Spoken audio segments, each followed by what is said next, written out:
each and every one of you. I do hope that you had a very nice rest after yesterday's long marathon. But I do, inshallah, this is the second part of the flight. And to tell you the number of useful people to get another intellectual piece, hopefully. We have 2 sessions this morning. The first one, which we are going to start with, Innovative Islamic finance models, and the second one is going to be a restructuring blended finance mechanisms. For the first one, I can tell you, get ready, if you have not listened to any session about how Islamic finance can contribute to solving certain development challenges, we are going to write something for this session, knowing some of the speakers that are here on the table, knowing their expertise, their passion for Islamic finance. The moderator for the session is my great colleague, Brother Yahya of the total answer of the bank, or I will say the intellectual arm of the Islamic Development Bank. He's going to be our moderator, and we'll be the one who will facilitate the session until 10:15, inshallah, after which we will go to the next session, inshallah. Can we give a welcome to Brother Ali Rahman and his panelists, please? Yes, please.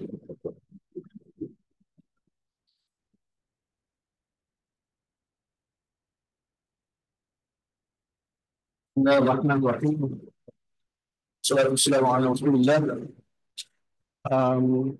alaikum, good morning. Assalamu alaikum, good morning, and welcome to the second day and the first session of the second day. Solutions and the role of Islamic finance in addressing the issues of food, water, and energy security. Many months ago, when Dr. Muzar contacted me about organizing this workshop, and we exchanged the concept note and some of the background papers. I kept repeatedly seeing this food, water, and energy security mentioned. Although the workshop is primarily about financing water, but there was a repeated theme of food, water, and energy. And that reminded me of a very short but beautiful hadith, a tradition of the Prophet, which says, الناس شركاء في ثلاثة. People are partners in 3 things. Al-Kala, which is grazing land or pastures, Al-Ma, which is water, and An-Nar, which is fire. The tradition is about 1400 years old. But it is amazing how, after such a long time, when we fast forward to the present times, some of the most pressing challenges that we face are Al-Kala, food security, Al-Ma, water security, An-Nar, energy security. The beauty of the tradition is that it's very brief. It lays the ideological foundation for so many things, for communal ownership, for cooperation and joint responsibility, for the right of access to basic necessities, for limitations on monopoly and private ownership, for stewardship to the environment, and for sustainability for future generations. So even though it's a short tradition, it has in it the seeds for so much more. The other beauty of the tradition is it is not prescriptive. It just lays the principle and the foundation and allows and provokes us to think, to ponder, to innovate, to customize, and to come up with solutions that are relevant to today's challenges and problems and to the challenges and problems of the future. I'm sure some of these themes that I mentioned were discussed yesterday, and I'm sure the panel today is going to touch upon them in this session and the sessions to come. We can see how these principles continue to guide and lead us to explore solutions for the challenges that we continue to face. We have a very distinguished panel today. which combines scholarly and academic excellence with backed by empirical evidence and then complemented by practical experience and expertise.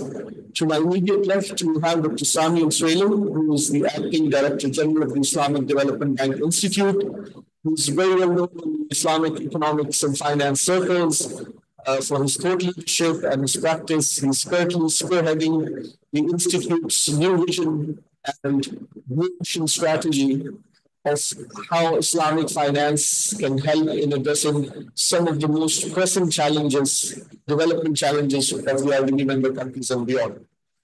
He sits on numerous professional and technical committees, including those of Islamic infrastructure institutions such as the Islamic Financial Services Board, which is responsible for the development of the global architecture for Islamic finance, and continues to provide thought leadership and guidance to the Islamic finance industry. To his left, we have Professor Mehmet Asite, who is a professor of Middle Eastern and Islamic political economy and finance at Durham University Business School. He also serves as the director of the Durham Center of Islamic Economics and Finance.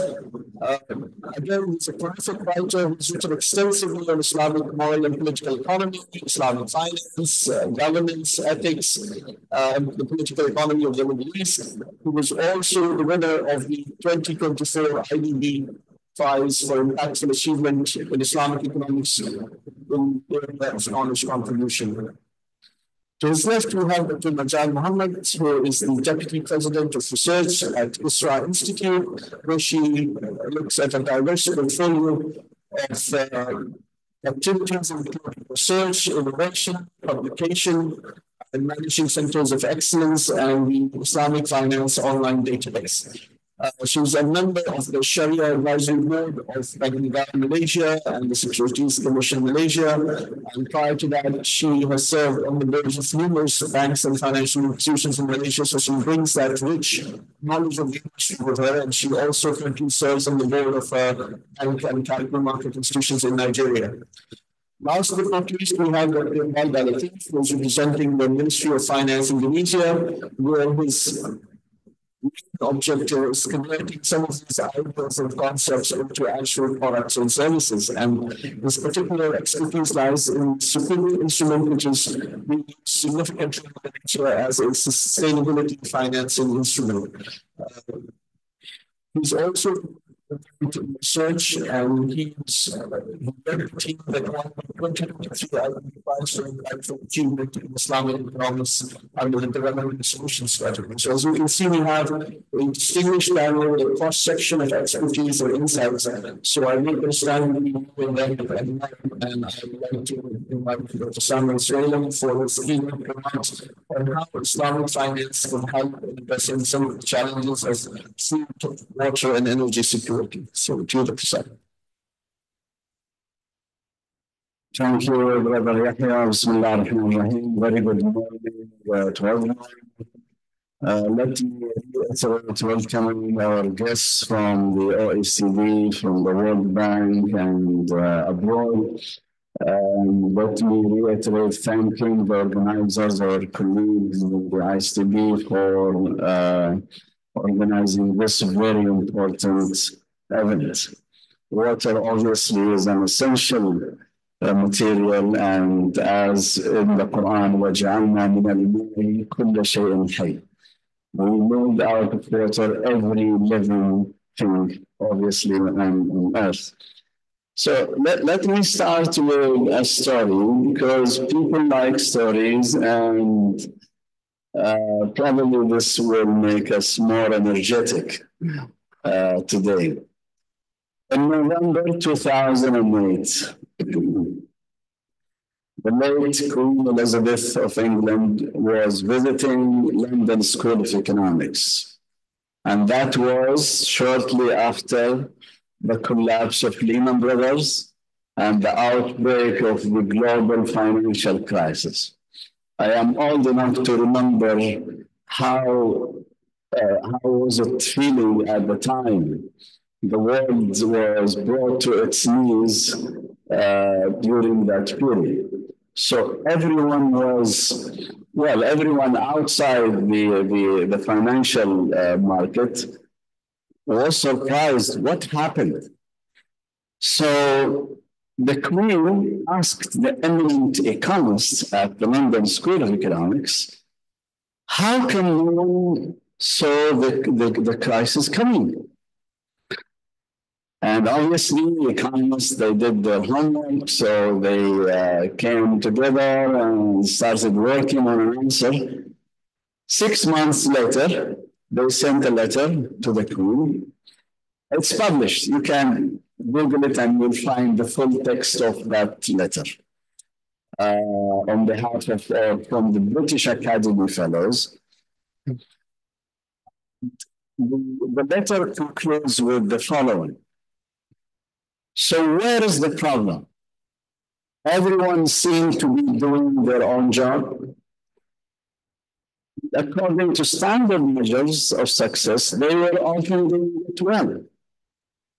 The failure was to see how collectively this added up to a series of interconnected imbalances. Of course, I will not read the whole thing, but at the end it says, individual risks may rightly have been viewed as small, but the risk to the system as a whole was vast. Now, anyone who studied economics knows what's going on here. We have a conflict or a tension between individual rationality, collective rationality, private goods, public goods. And why we are saying this? Because water is one of the most essential public goods, but it also has some forms of private commodity to be produced and marketed through the market. And in Sharia, there are so many details about water in particular. Some forms or some sources must remain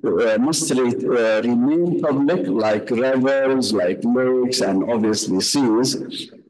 Some can be privatized, but then where to draw the line? And that's, I think, where the innovation is. You know this serenity prayer, right? It says, oh God, give me the courage to change what I can change. Give me the faith to accept what I cannot change, and give me the wisdom to know the difference. So we need the wisdom to know when to involve the private sector and let the private sector lead, particularly when it comes to water, when it has to be managed by the public sector. In either case, the ultimate objective is to serve the community, the society, and to ensure the prosperity of the community. I'll stop here because I know my colleagues have much more value to add to this very important topic. Thank you very much. Thank you, Dr. Sami. I think now Dr. Sami was kind of at a very high level set the stage about what the challenges, and I think we all know what the challenges for quite some time. So I think now we need to very quickly move into the mechanisms that are needed to address this challenge, and how can Islamic finance provide mechanisms to address the issues of food, water, and energy security, and more importantly, what are the challenges that are currently, as a result of the evolution of the market, currently we're facing in terms of addressing that. So for that, I'm going to move on to Professor Asute to kindly give us his thoughts. Okay, Assalamu alaikum to everyone. Good morning. Thank you, Yahya, for the introduction, and thank you to Dr. Sami Suwailim with the opening remarks referring to that particular event, which is particularly important in terms of how we locate the issues and in relation to human. Because in that event, the London Stock Exchange were doing this amazing presentation of all these mathematical models. And Queen was surprised that, they know all these mathematics, all these models, but they couldn't guess the financial crisis. And that is, and thank you very much for studying that, because that's the core of the issues. Somehow we have problems. We are told that we have problems, but we have not located the problems in their own context. And the similar things is happening here, I'm afraid. The water. We are trying to find a solution for water, but we haven't identified what the problem was.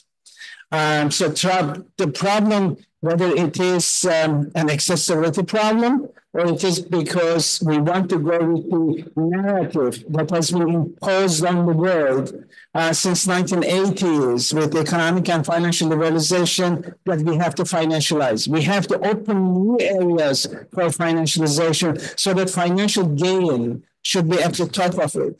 And therefore, yesterday when I was hearing here, the concern over risk and return, talking about water, it really disturbed me, I have to say. We have a saying at back home, one who throws a stone into a well, and then 40 wise men tries to find a way to get it out.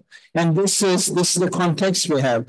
We have never questioned how we have ended up to this particular point that we want to find finance to be an integral part of it, and not on finance, but also Islamic finance to come on the board and to find a solution to the problem. But there is no problem. We have not defined the problem.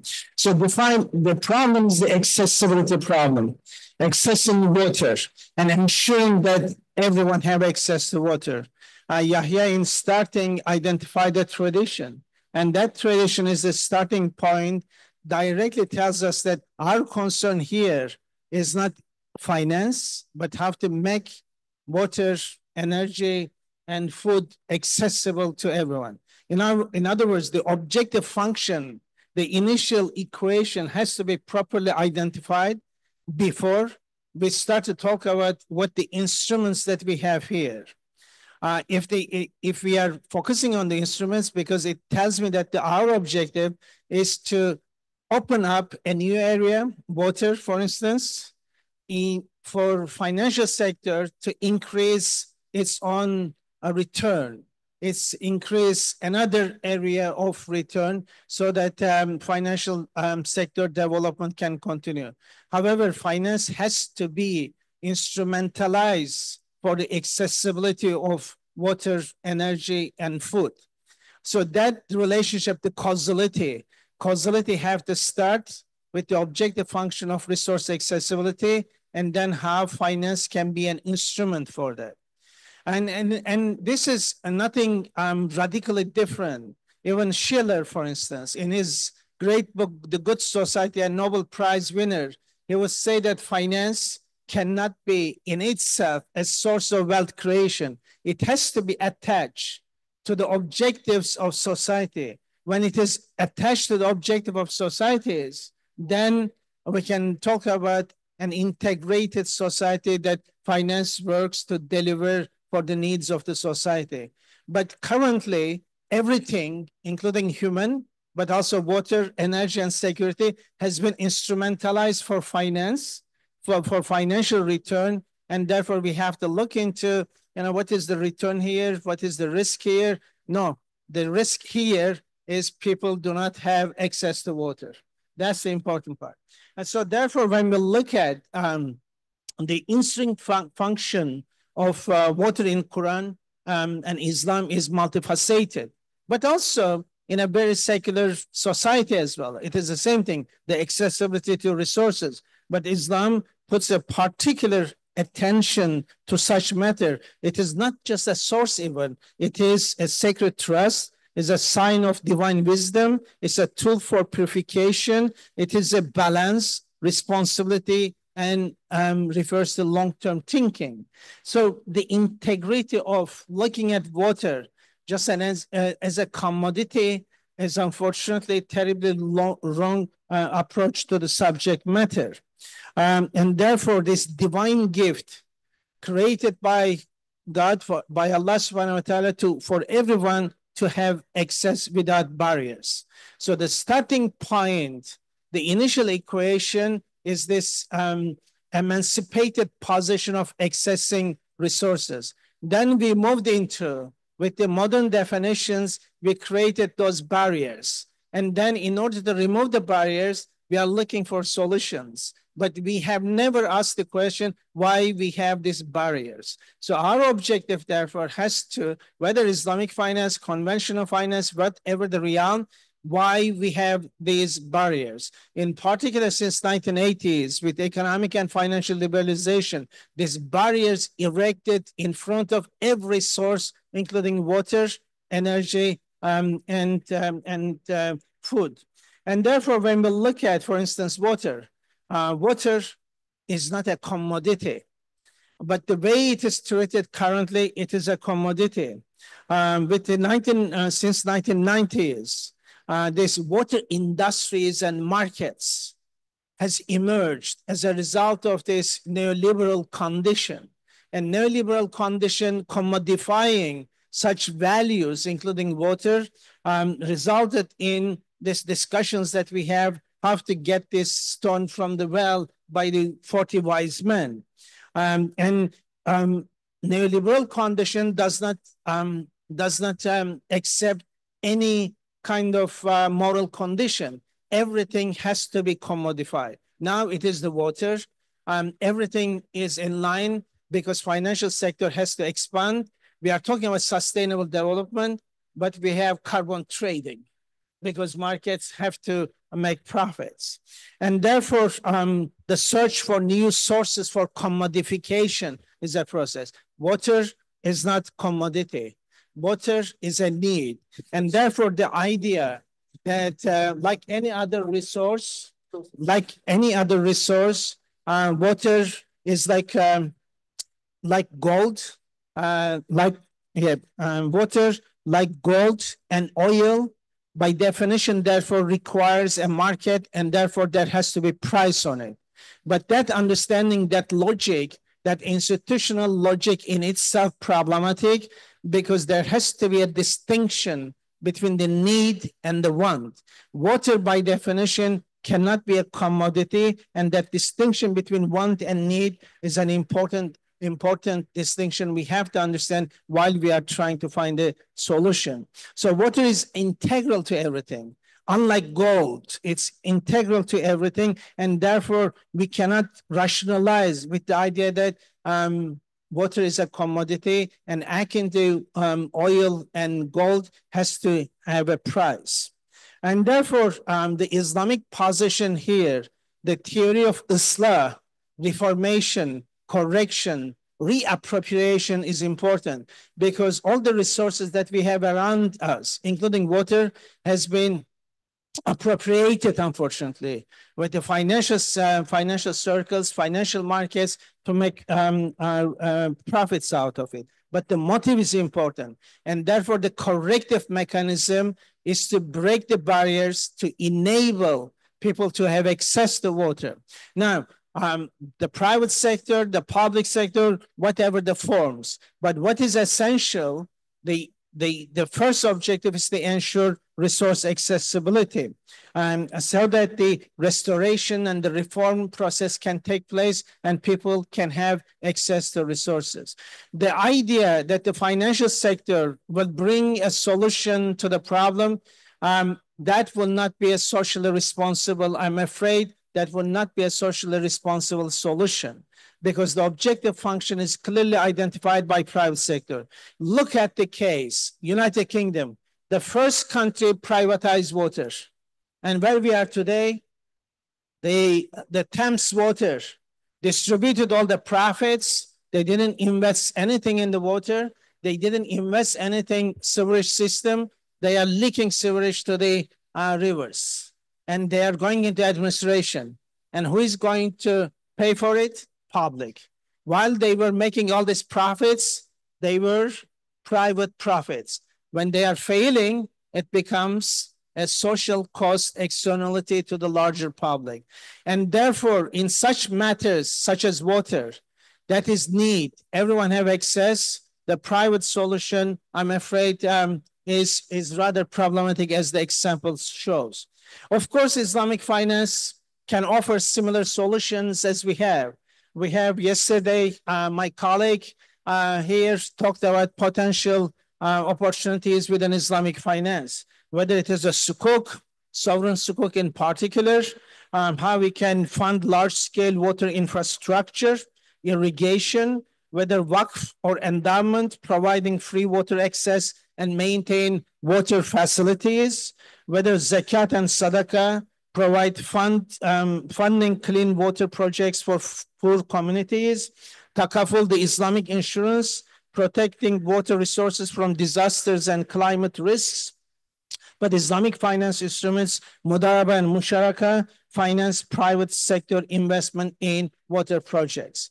But whatever the private solution, financial solution we are going to offer, it has to be subservient to the whole objective, not to commodify water, but ensure whether water, whether it is energy, whether it is food, accessible to people. Because Allah created all those resources, as the tradition mentioned, for everyone to have access. The commonality, even when we look at tradition again throughout the history, if you were watering your land, your agricultural land with rain and the rivers, the ushur, the tax was 1/10.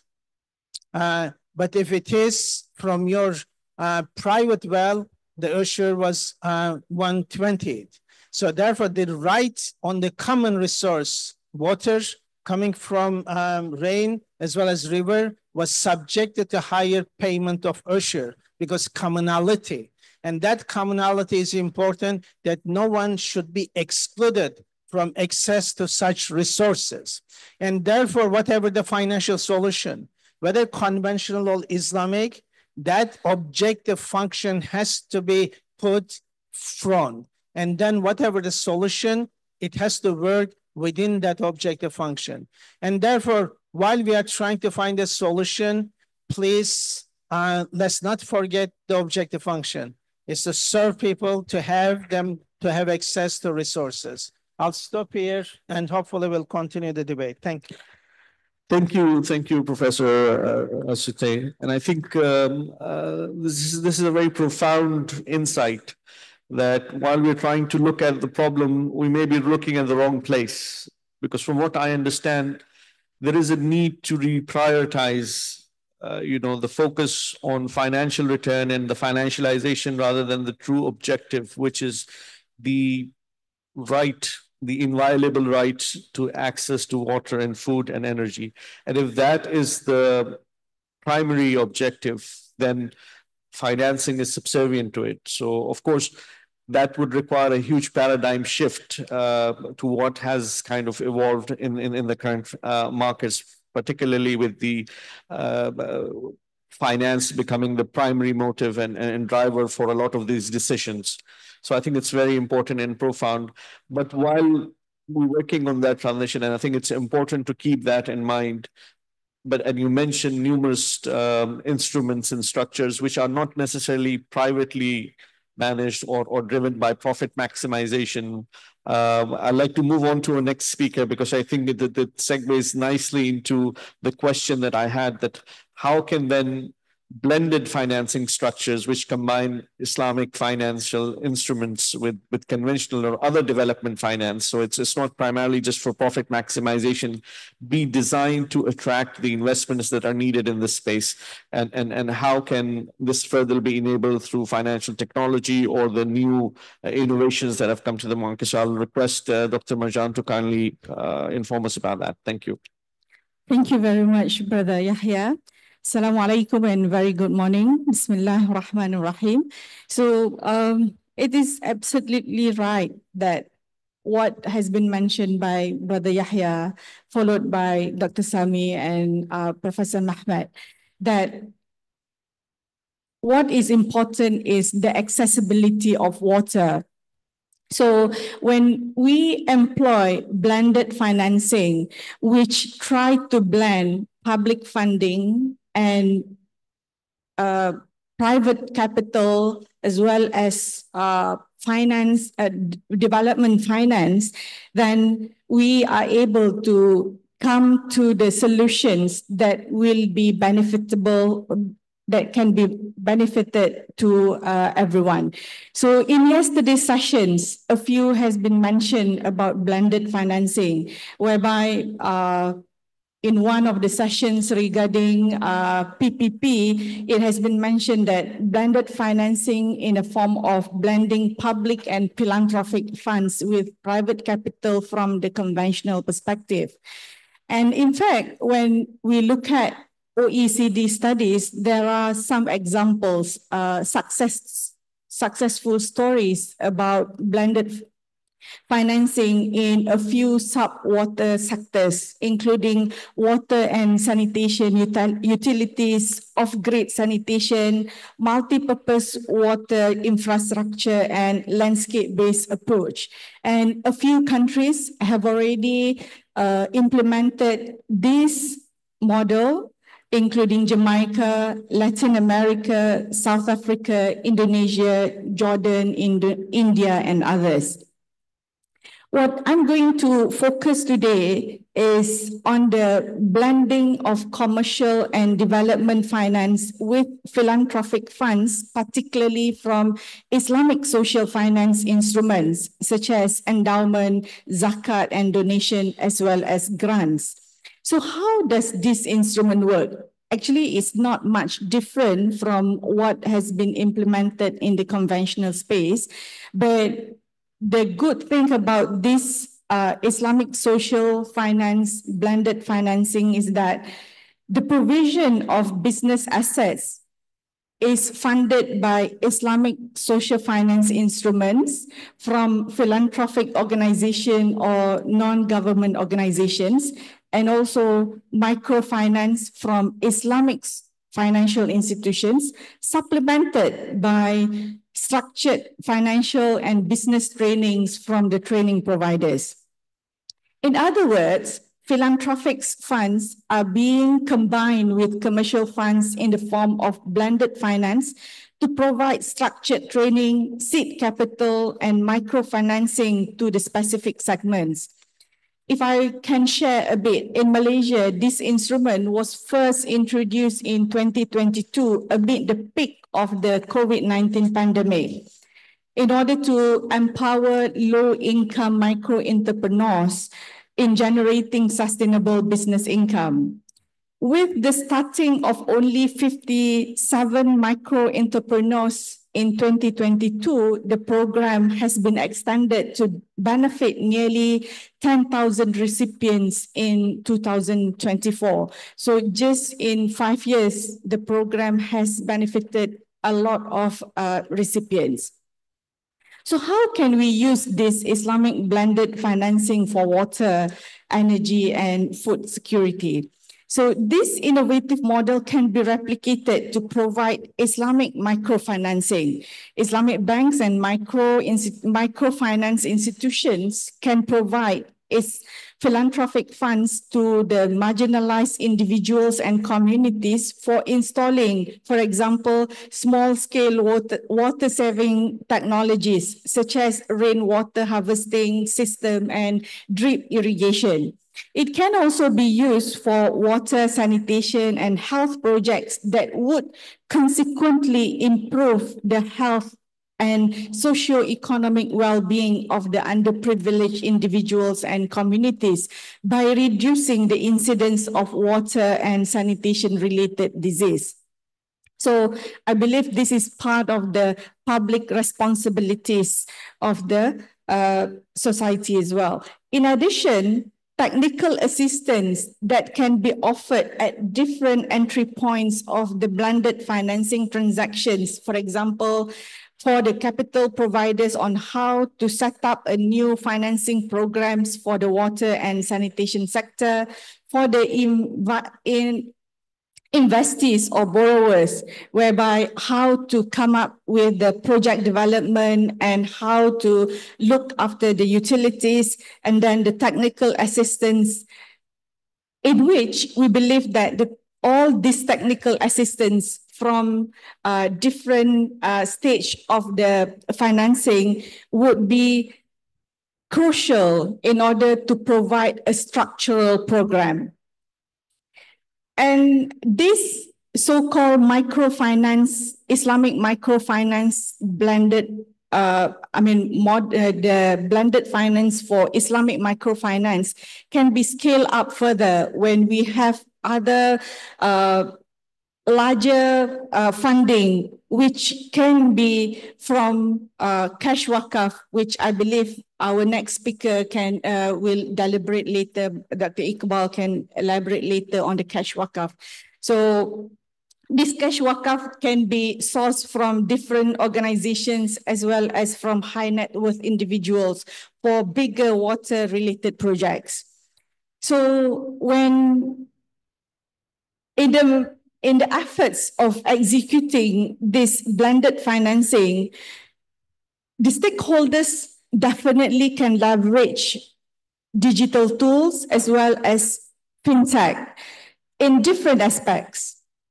Just I take an example of the use of e-wallets, QR code, and digital payment gateway so that those stakeholders involved in this blended financing are able to make payment and to do faster transactions.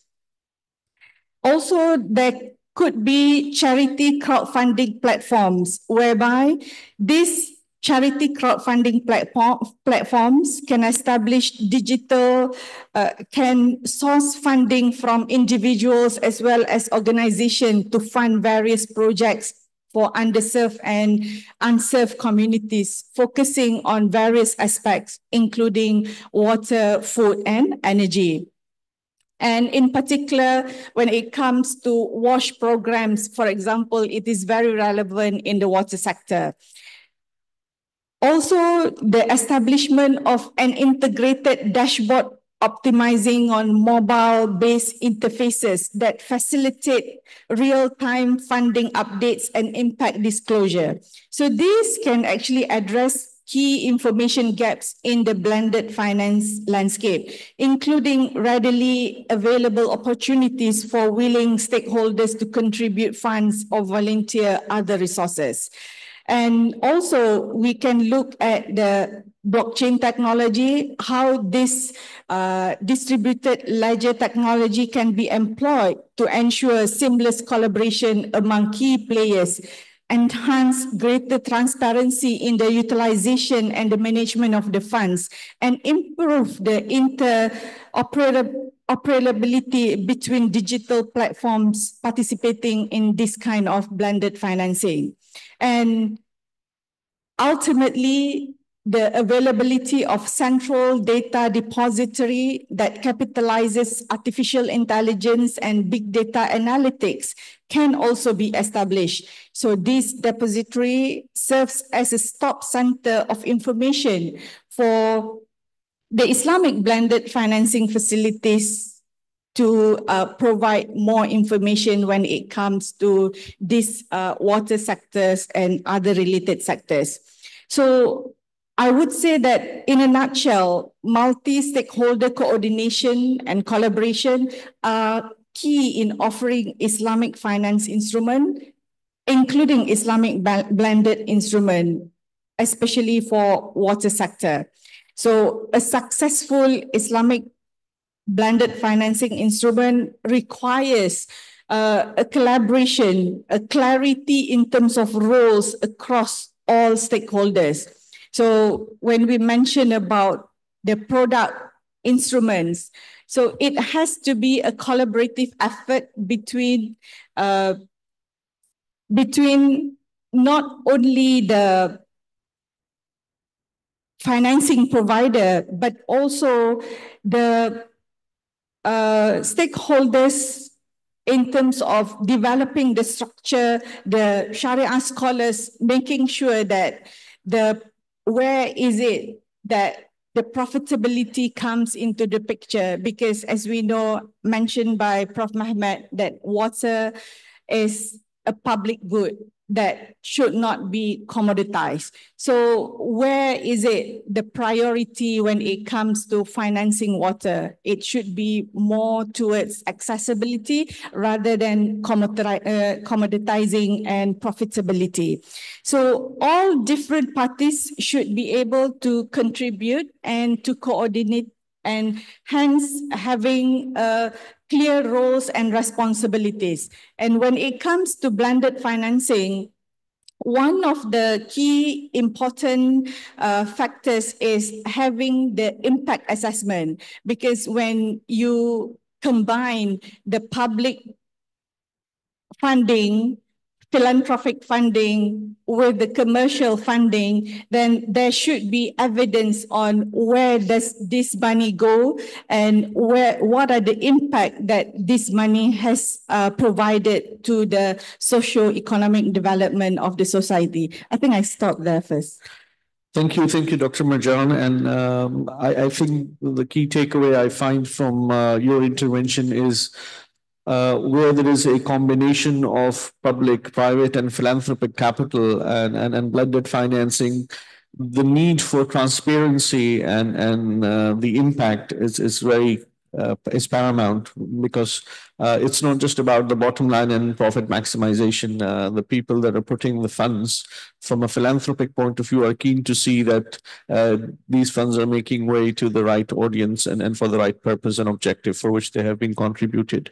And of course, the role of technology is key in enabling that, both from a structural point of view, but also from a transparency and reporting point of view. I would like to take this opportunity to remind the audience, both that are here and that are joining us online, that once we complete the first round of interventions from our speakers, we will be opening the floor for questions, and we'll be taking questions both online and in person.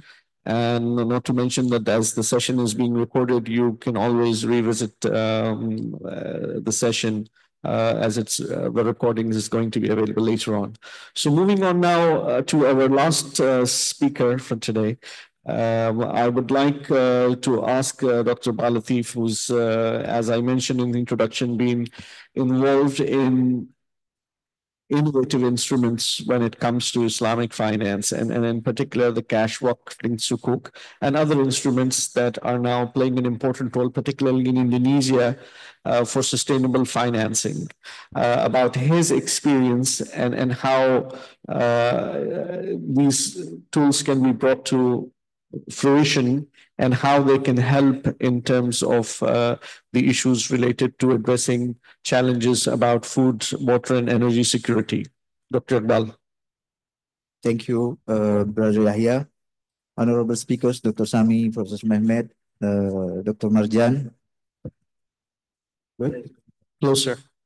Closer? A bit closer to, yeah. Good. So, very good morning, everyone. Assalamualaikum warahmatullahi wabarakatuh.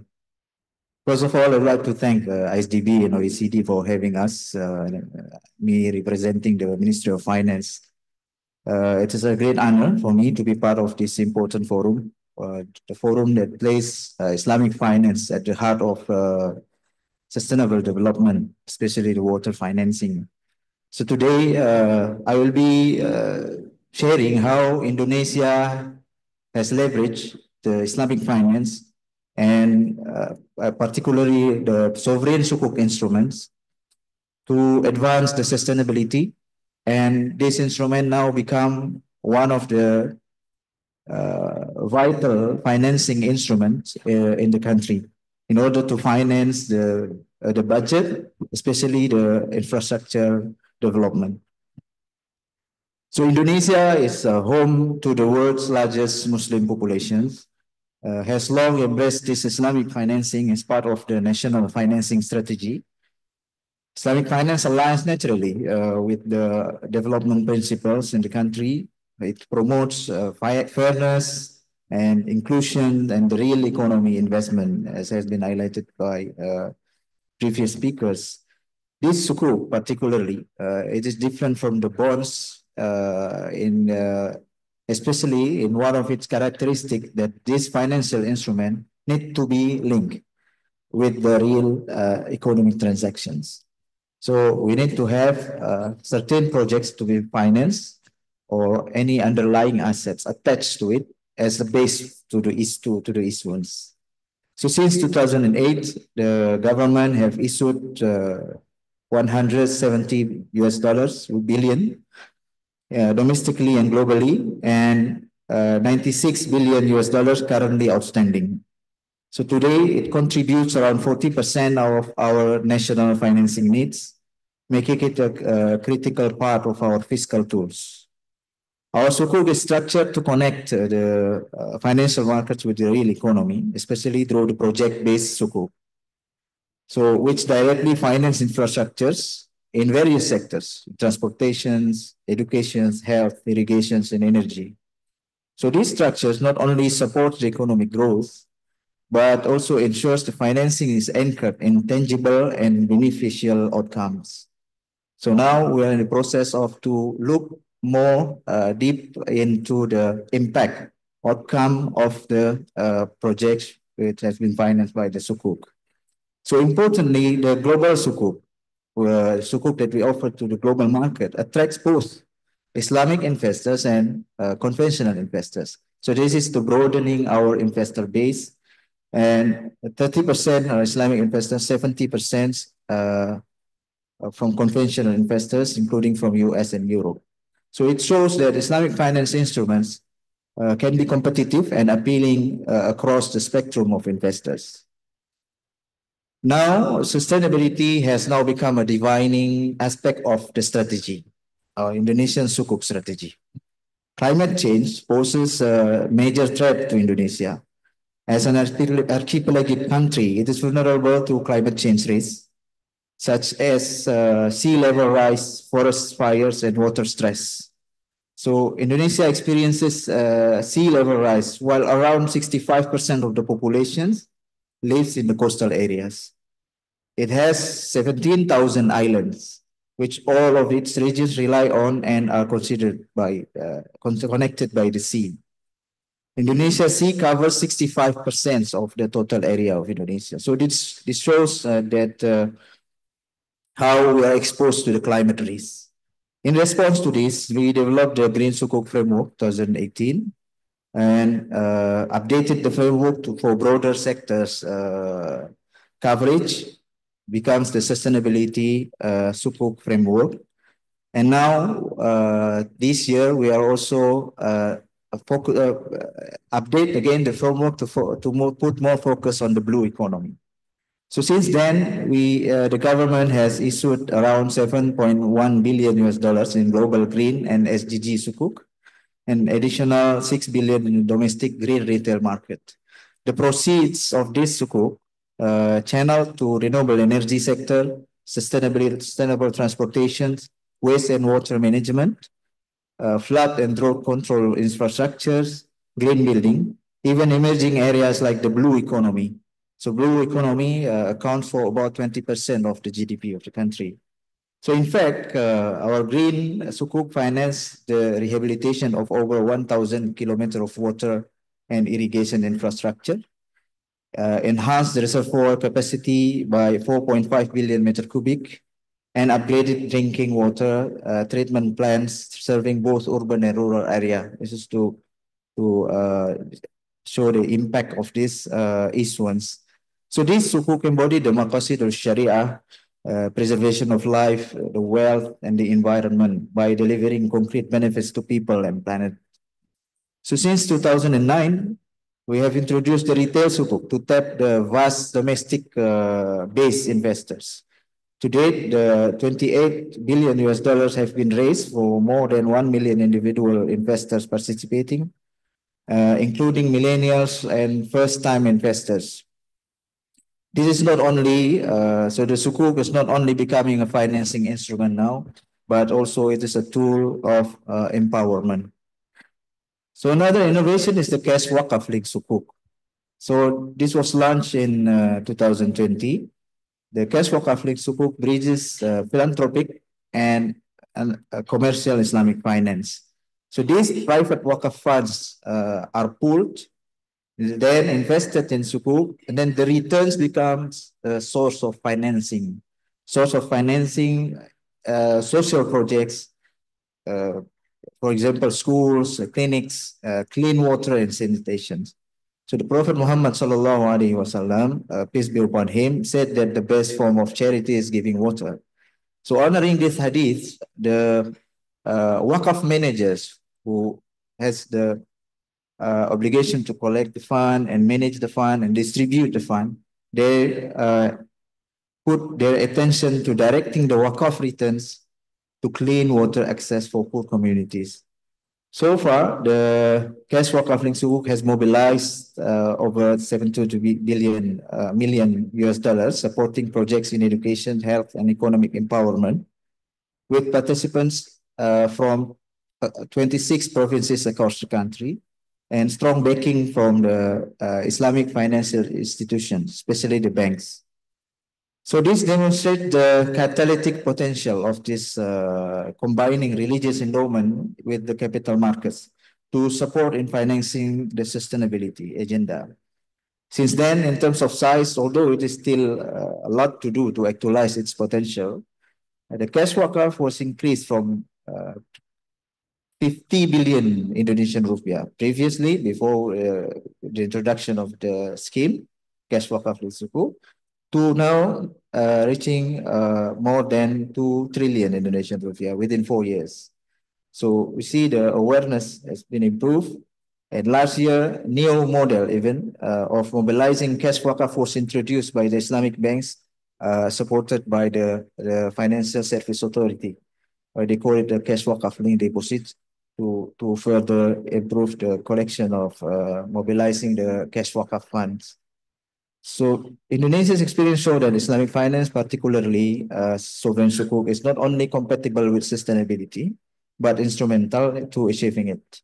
We cannot stop here, of course. To further scale the impact, we need to do to develop integrated frameworks that link the sustainability criteria, Sharia compliance, and robust impact reporting into one, and strengthening the cross-border cooperations, expand product innovations, such as KPI link sukuk and green Waqf, sustainability aligned public-private partnerships, and blended finance using the Islamic tools. And also we need to engage retail investors to do the empowerment of the public participations to solve the problem. As we reflect on the way forward, let me emphasize that sustainability is not just an environmental obligation. It is a moral imperative deeply embedded in our Islamic worldview. It is our duty as stewards of this earth to ensure that our financing system also carry their share of this responsibility. With the growing interest in ESG and ethical finance globally, Islamic finance has a unique window of opportunity.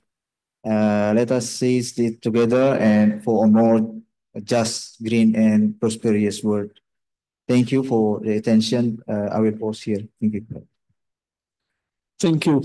Thank you, Dr. Iqbal.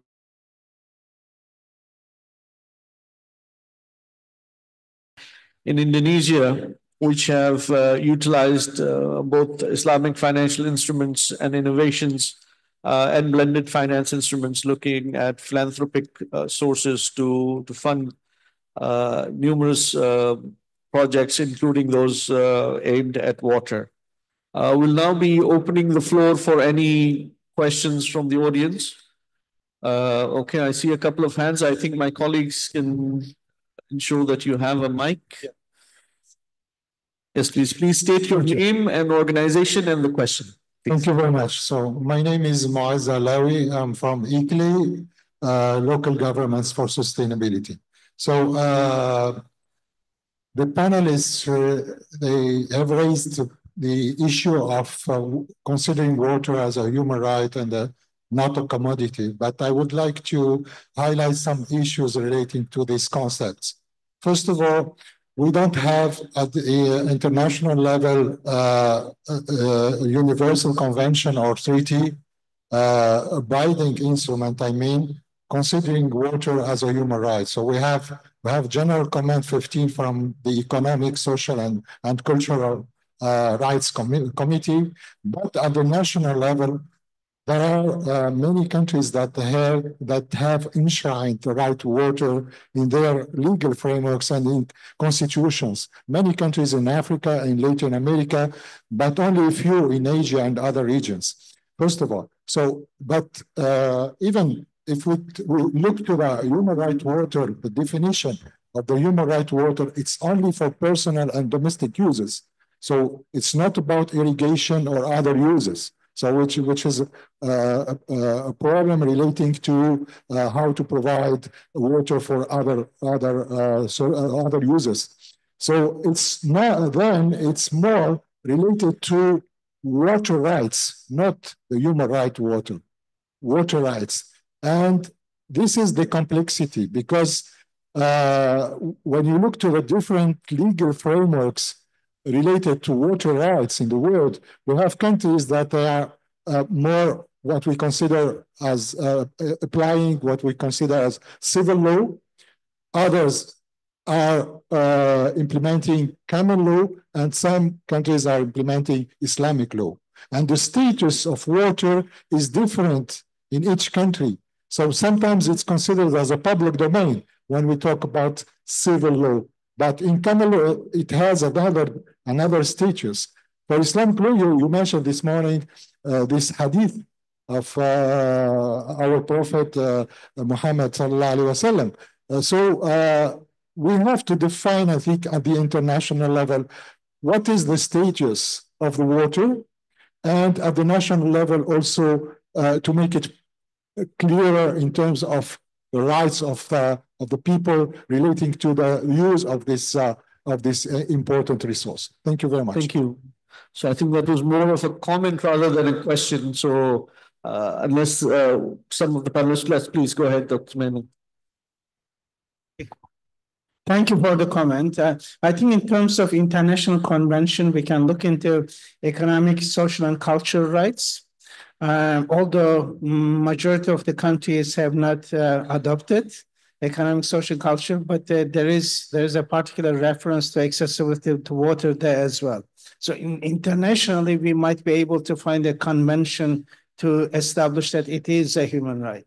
In terms of irrigation, hence it is not accessibility of individuals for drinking purpose, but commercial purpose.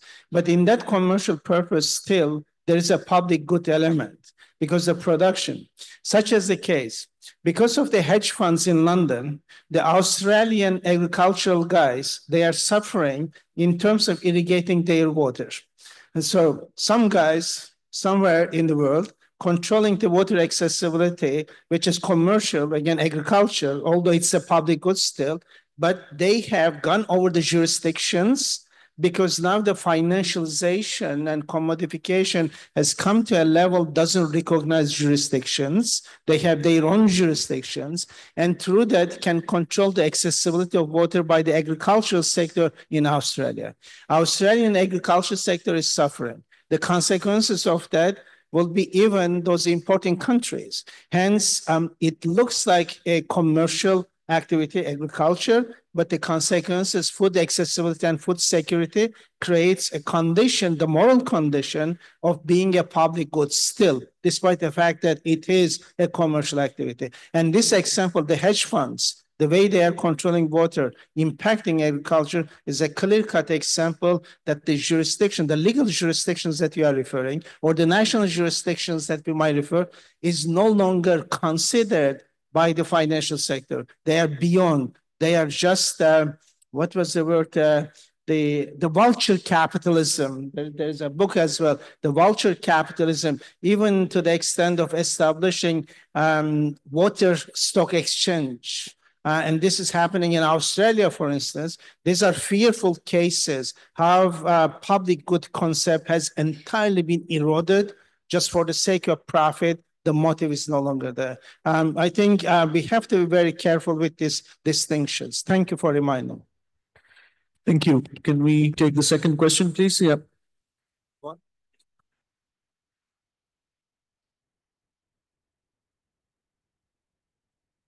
Thank you very much. My name is Stephen Ferghese. I'm from the International Water Management Institute. early on in Dr. Saimin and Professor Mehmet, your discussions, you were talking about the risk perceptions at the individual level, and then what happens when that escalates throughout a system. So when we think about food, energy, and water security, we think at the household or the individual farm level and potential risks, and then we have to widen out the geographic scale. So you touched in all of the discussions from all of the panelists about, in particular, a lot on infrastructure that is relevant at the individual, and then community or city landscape. But what about when we think about an entire watershed or an ecosystem, and how Islamic finance can connect to that? So the question, sorry to have a bit of an entry into it, is Islamic finance position in relation to watershed management or ecosystem management in any way that's different? So if we think about these governance mechanisms for wider geographic areas, is there a particular role or opportunity for Islamic finance to support improved management at those scales? Dr. Sami, do you want to?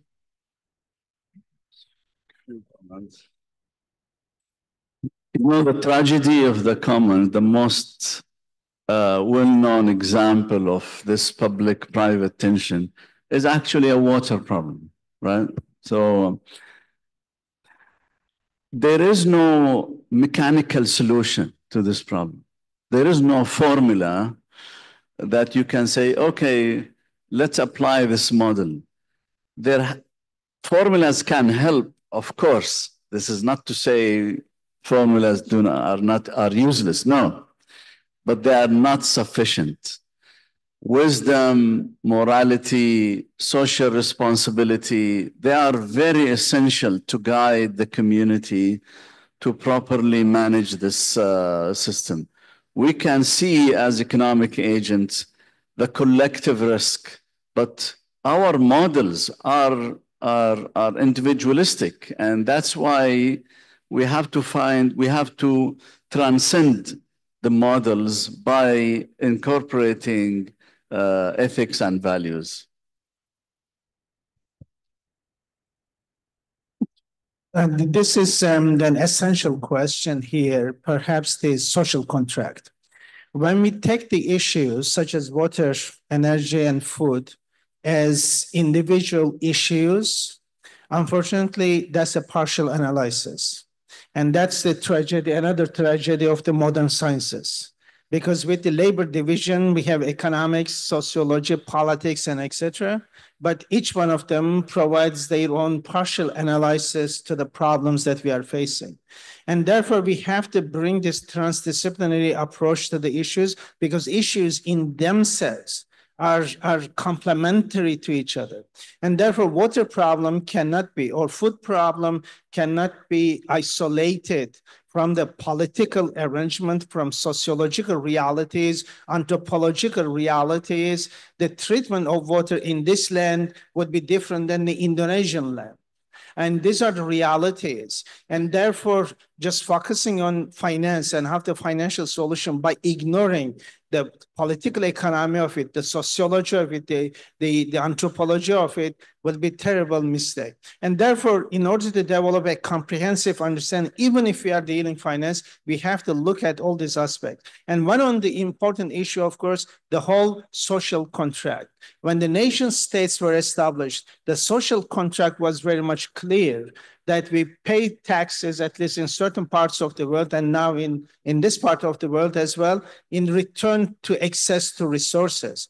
But implicit imposition of a particular social contract since 1980s, with the imposition of neoliberal condition, just replace that social contract without informing anyone, without making the governance arrangements accordingly. Everything was transferred to private sector.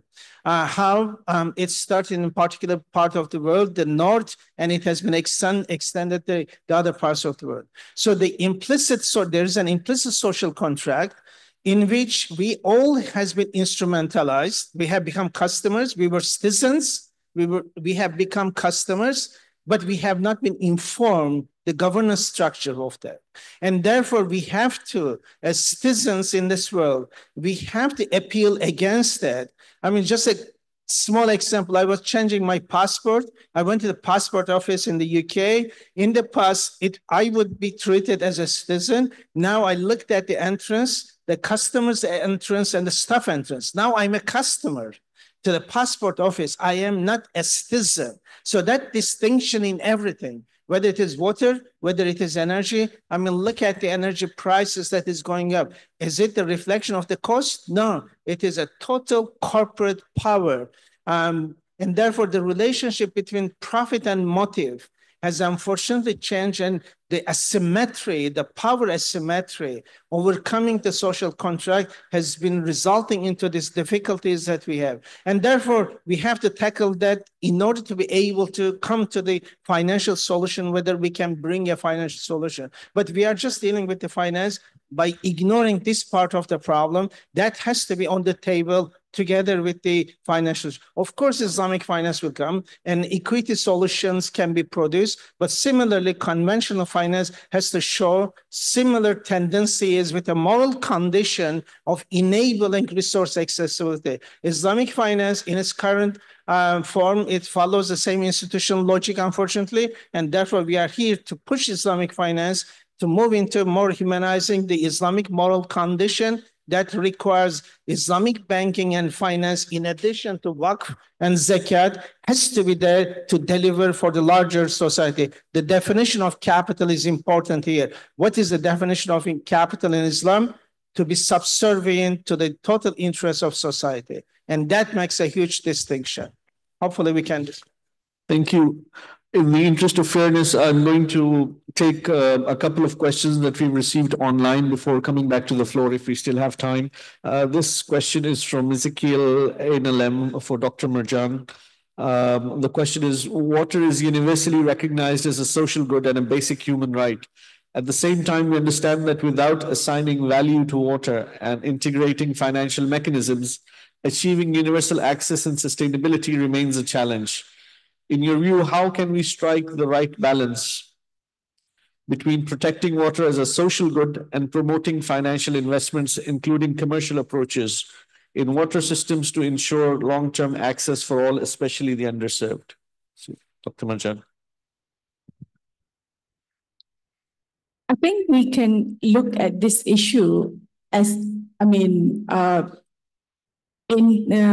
the perspective of how the financial instruments or financing instruments can make sure that water is accessible to everyone. That is one point. And then how to ensure that all the infrastructure that enable the accessibility of the water and the availability of the water is there. So how to strike the balance between the public interest as well as the profitability. It has to be something that what Islam emphasizes in terms of balance. It is important. One of the concepts that has been introduced by one of Sharia scholars, Sheikh Ali Qurdawi, is al-mizan, which is the balance between what we want to achieve and what we have to achieve. So it's a balance between what we desire and what we are supposed to do. So it is very important in that sense. Thank you, Dr. Marjan. I have one more question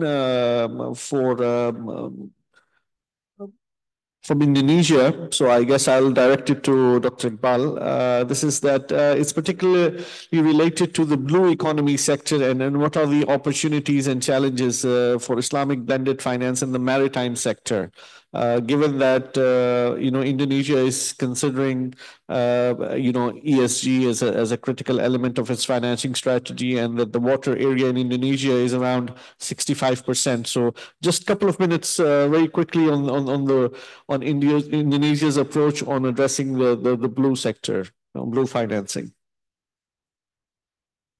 Thank you, Brother Yahya.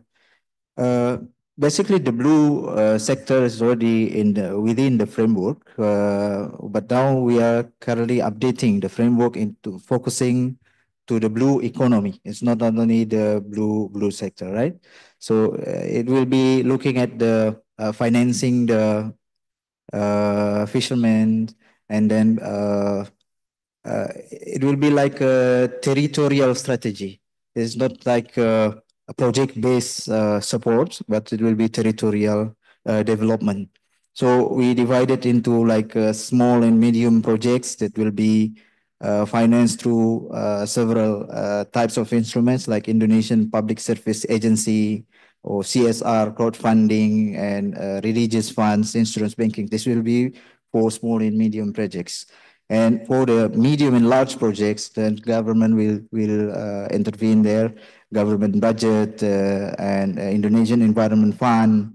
There is also a state-owned enterprise will tap in, and they will do basically when we try to form a blended financing. It will be like de-risking the project to attract private sectors to tap in. Thank you. Thank you, Dr. Iqbal. Unfortunately, we're almost out of time. So if there are any additional questions from the audience, I suggest that you approach the relevant panelists during the coffee break or during lunch, because we have another session starting immediately after that. And I just I've been given notice that I need to wrap it up in the next couple of minutes.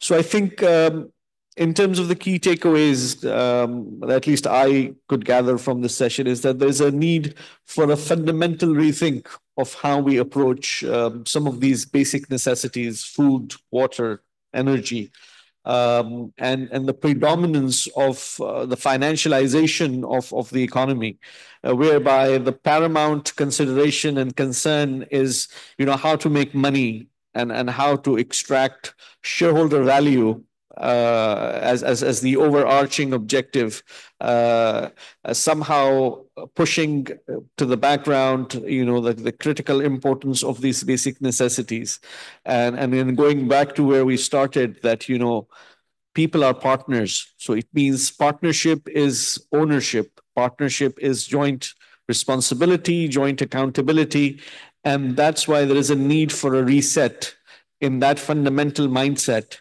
And I think that is happening because we are now facing the dire consequences of that approach, whereby we see public utilities and access to water and food and energy becoming crises in many of the developing and developed countries, and populations facing that vulnerability. So I think that's a very fundamental existentialist question that we need to ponder upon. And Islamic finance has provided insights and guidance for that, while leaving the flexibility to see how we can bring in other mechanisms such as the public sector, the philanthropic sector, and looking at how these can be combined to come up with innovative solutions. There are great opportunities in terms of technology that can help in terms of making this transition. Of course, it comes with its own set of challenges, but there is opportunity as well.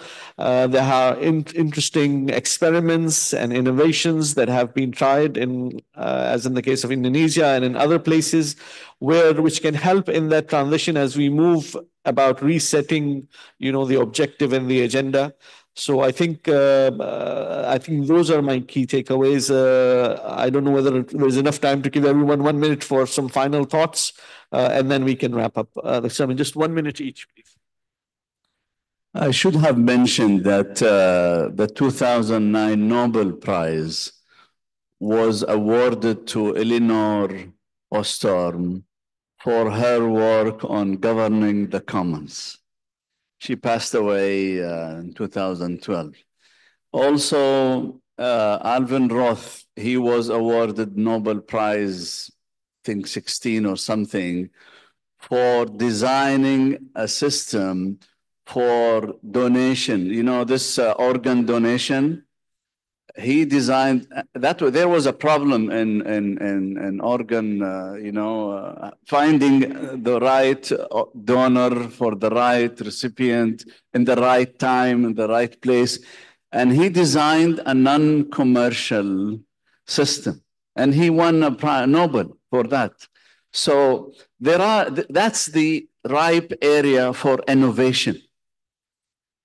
It is not one size fits all. The market cannot solve all problems, but the public also cannot solve all the problems. So we have to have the wisdom to know where and when to apply each. Thank you. I think the issue is the profit versus the motive. And when it comes to that, the whole objective, in particular with Islamic finance, with Islamic moral economy, the importance of motive, profit, has to be subservient to the motive. Of course, we are not denying the importance of profit, but it has to be linked to the particular objective, which looks after the well-being of people, but other stakeholders as well. And therefore, when we try to find a solution, whether Islamic finance, conventional finance, for water accessibility, food, and energy, we have to keep that in mind. Unfortunately, the barriers that have been created, the asymmetry, political, economic, social barriers, but also asymmetry, creates inaccessibility problem. We have to overcome those accessibility problem by treating public good as public good rather than facilitating the commodification process. But on top of that, I'll finish with that, but just personal appeal, the tragedy of conference, the plastic and water wastage. In every conference, the waters that we have on our tables, unfortunately, plastic and water. But the worst part of it, okay, we cannot handle the plastic, but people just having a sip and then they are leaving their water on the table and just leaving it then wasting. Please take it with you and consume and finish at least. At least just put out for the plants that we have around. And let's start from the individual behaviors, and then let's go. I'm sure that we will find a solution for the macro problems that we have around us. Please don't waste it. Thank you. I would like to emphasize what I said yesterday, that water is not just a resource, but also a right, trust, and public good. Hence, conservation, preservation of water, in which Allah has already mentioned in the Quran that water is not something that can be, developed, which means when the God send down water, it has limit to a specific amount of water. So conservation and preservation of water is very important. So I hope that this would be in line with what has been discussed throughout this conference, where to balance between the motive to have the public goods, to have the public benefits versus financialization and returns, and also profit maximization. I think I would like to emphasize one point on the what distinguishes the Sukuk Islamic finance instruments, that it links the financial sector with the real transactions. So it makes us who is working in the financial market, we can feel the real problem, and especially when we talk about this sustainability financing. So we need to look far away to the impact of this financing, and to ensure the governance, the way we report this impact in a transparent and accountable manner. This is one thing. The other side of the coin is like when we try to approach the investors. This part is, I would like to approach using the risk-return trade-off. So there are actually some investors who really appreciate or value the environmental risk and consider it in valuing the instruments. And there are some actually giving discount to plain vanilla instrument and giving premium to the green or sustainability instruments. So this matters to the issuers from both from corporate and from the government, because there will be extra efforts in tapping and trying to develop this kind of instruments. Thank you. Excellent. Thank you so much. You know, sometimes we think the solution is far, but it can actually be on our tables. Do not waste your water, conserve it, look after it, and change our recent behavior. Thank you, Prof. Thank you, the panel. Can we please give them a round of applause for such a beautiful discussion? And can I invite you to the front, please, for a quick picture of the panelists before we move straight into the next